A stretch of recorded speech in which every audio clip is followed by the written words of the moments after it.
Okay, so what is up for today? Well, tomorrow we are supposed to get a whole bunch of information, new information on the Zimmerman case. I am still able, as it is right now, to access the Discovery site, but I suspect that before they put the information on here, they will block my access. And that is the reason for that is because I won't be paying for the information. And so what they'll do is that whoever pays for the information will have the access to it first, and then after that, after a couple weeks, then they'll let me back in once the information gets trampled on by the media and gives it to you the way they want to give it to you. So as it stands right now, I can still get in, but as before, like it happened before, they'll block my access until everybody has their fun with it. So now, what is next? Yes, the timeline. The timeline with the phone calls, that sort of timeline. I have to say that this is probably accurate. It's amazing. The reason why I bring this up again is because I still get questions about it, so I keep bringing it up. Now, we know when George started his call at 7:09 and 34 seconds. And we know at 7:11 and 41 seconds, Trayvon runs. And that always big question comes up is actually the two won't meet again, we assume, for 4 more minutes. And Trayvon runs, he's gone. Boom, gone. 4 minutes goes by, and the two will meet up again. Now we know for 2 of those minutes, George is on the phone. You can hear him on the phone with the dispatcher. The phone call ends at 7:13:39 seconds, right about there. Now, that's where we kind of get stuck. It's like, okay, well, when do we meet again, right? These two, I don't know. Well, we don't have anything official yet, but from that Click Orlando, I'll give you a link to this article here. And I believe there is that one user, Tesla, or did I say that right? Well, whatever it is. He brought this up a long time ago and used this time as the first call for that we hear with the yells on it. You know what that one is. And it is accurate if we compare that call with the next caller. The first caller is witness 11. And the next caller is witness 3, the girl who talks about somebody wearing a white shirt. Now, people ask about the white shirt. What is that? Well, we don't know, right? We know that Trayvon had a shirt under his hoodie that they describe in the report. They describe it as like another hoodie, though. It's like a Nike sweatshirt or something they talk about. We don't know what the color is, though.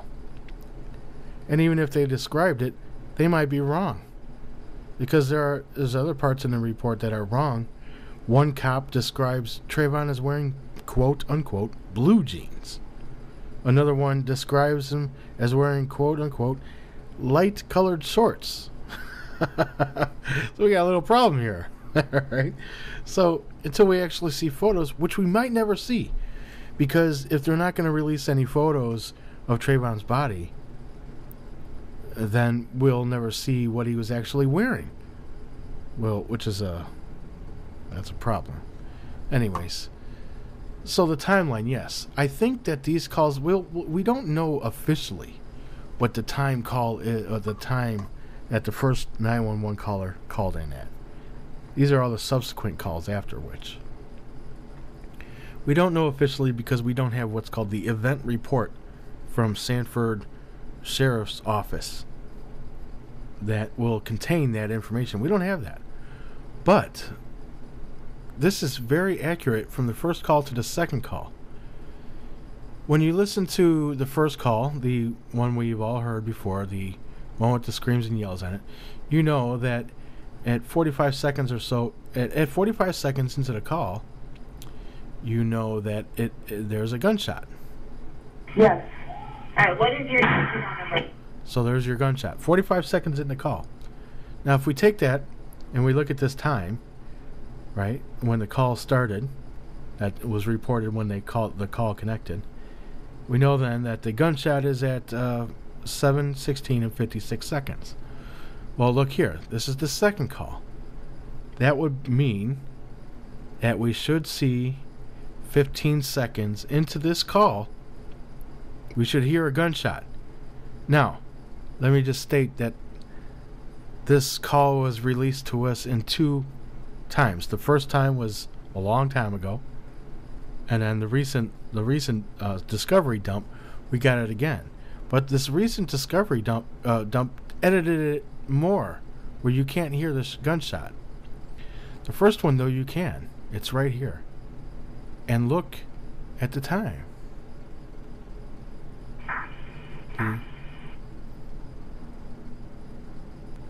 So it's what, 10 seconds there. So it's close. It's very extremely close. Close enough to where this is very accurate. Enough to make me think that these are probably the actual times then. But again, we won't know for sure. Now, I know if you listen to this call, you can barely hear that. Let me turn my... But that, I believe, is the gunshot. You can hear what the girl says, too. Is that what you were at? Yes, honey, there is a gunshot. Hurry up. Okay. See, she says that. Stanford, Florida 32771. Yes, honey, there is a gunshot. Hurry up. Yeah, so there's a gunshot. And she says in her interview that she was on the call with them when the gunshot went off. So in their editing here, though, we can't hear it. And there's some more editing. You can't really hear the yells in this call. She's further away than the other, the witness 11, by the way. So this is a good time, I think. But again, we won't know officially. Now, if we think about this, when we listen to the interviews with witness 11 and her hubby,